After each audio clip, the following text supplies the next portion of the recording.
Now let's move to an equally important factor of miking an electric guitar amp, which is the actual placement of the microphone or microphones that we're going to use.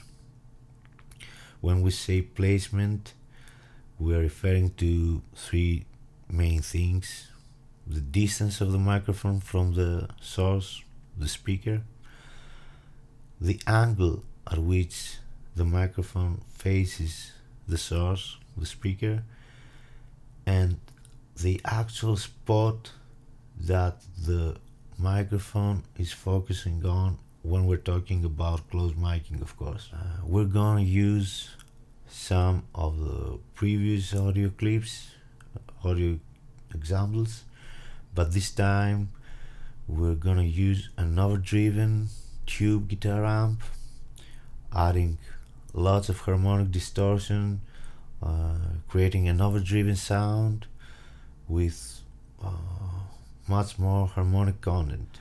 This will help us to understand better the differences between the various positions of the microphones and the great impact that even a little change in positioning a mic can bring.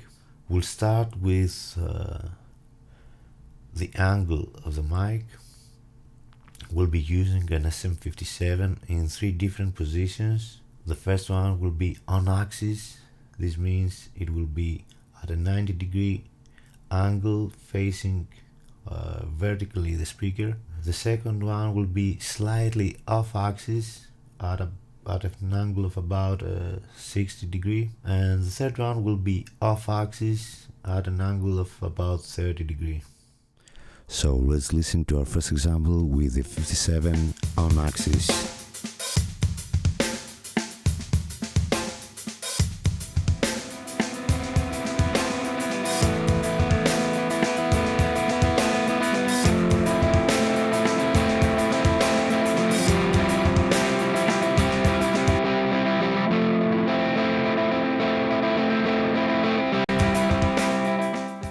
Now let's move slightly off axis.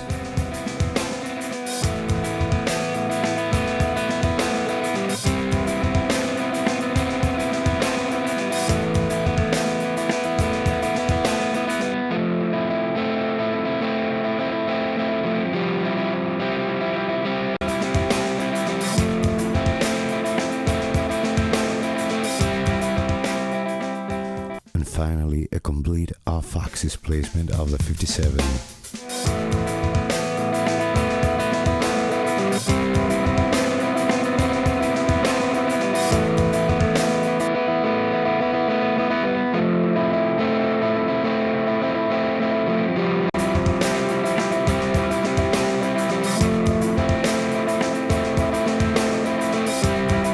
Now let's try and compare the various settings between them.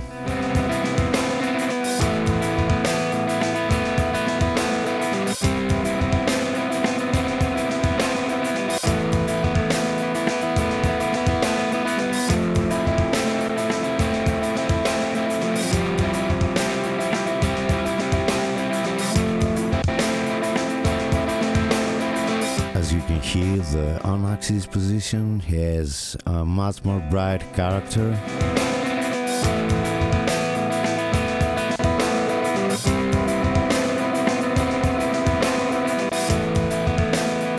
As we move from on-axis to off-axis positions, we see that the sound becomes more dull, losing lots of its high-frequency energy, but on the other hand, it remains the same as far as the low end is concerned due to the same proximity effect.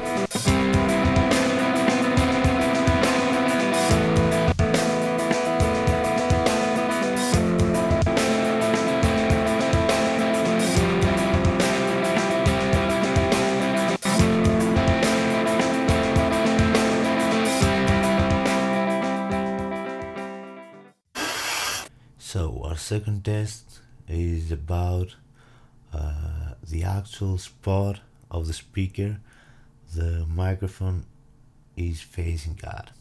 We're gonna use a Sennheiser MD441 very close to the speaker in 3 different positions. The first one will be dead center, facing the center of the speaker cone. The second one will be at the space in between the center and the edge of the speaker.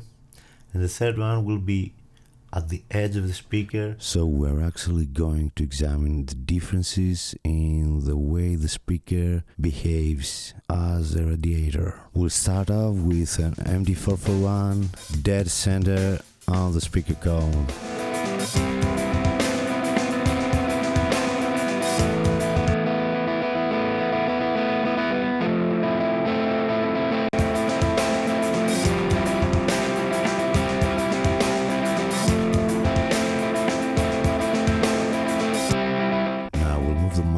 To the space between the center and the edge of the speaker.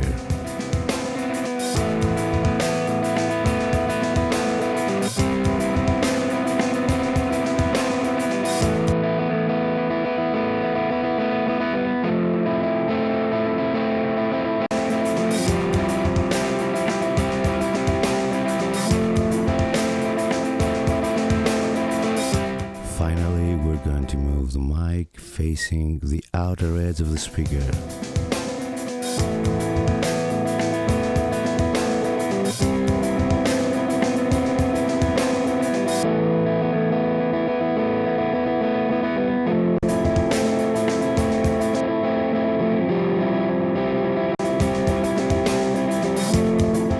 Now let's hear some comparisons by switching between mics during the same take.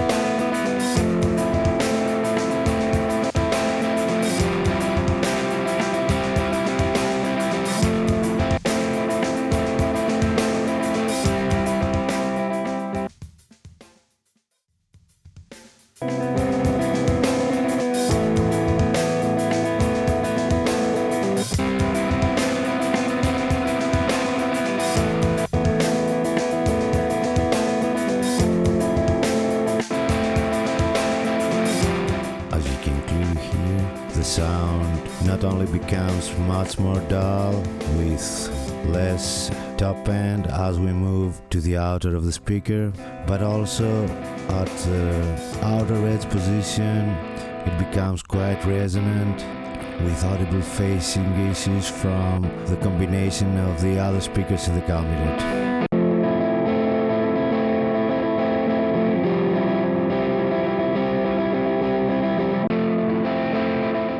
Let's listen once more to just the guitar sounds to see how obvious the differences are.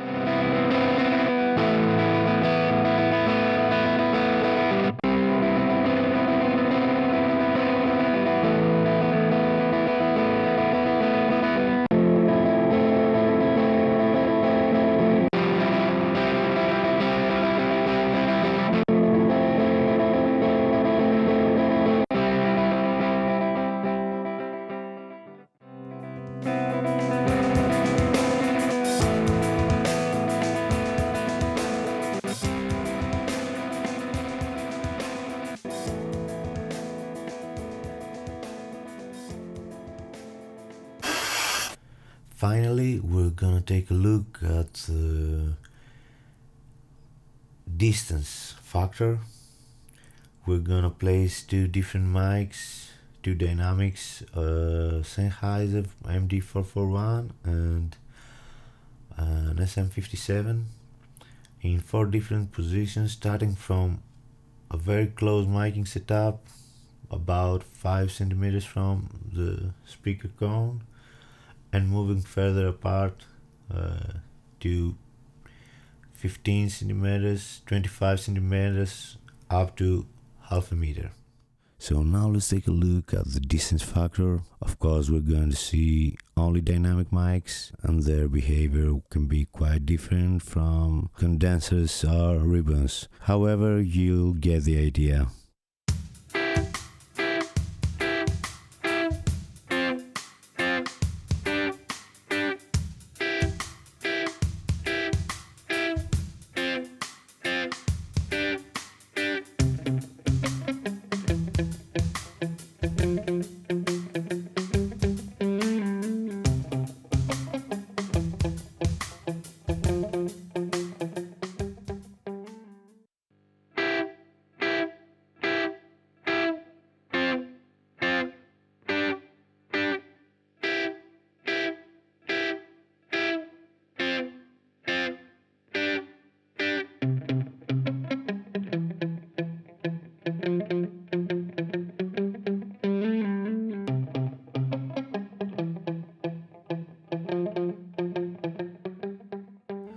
first observation, of course, although weird, is that the second microphone sounds quite brighter than the first one, and this is due, of course, to the proximity effect on the first microphone that disappears as we move further away on the second position.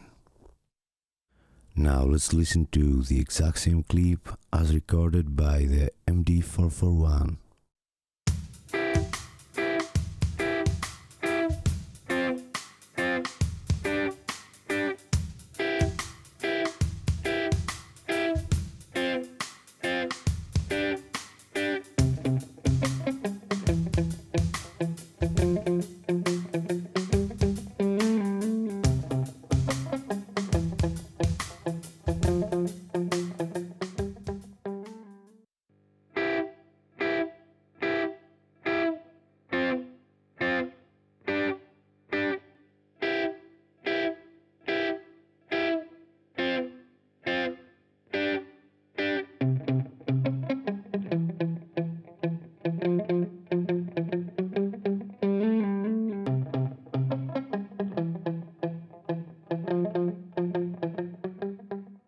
So, besides the obvious frequency response changes as we move further away from the guitar amp, we can hear the ambience of the room increasing, but also the resonance and the phasing issues that occur from the early reflections of the room, but also from the direct pickup of all four speakers of the cabinet.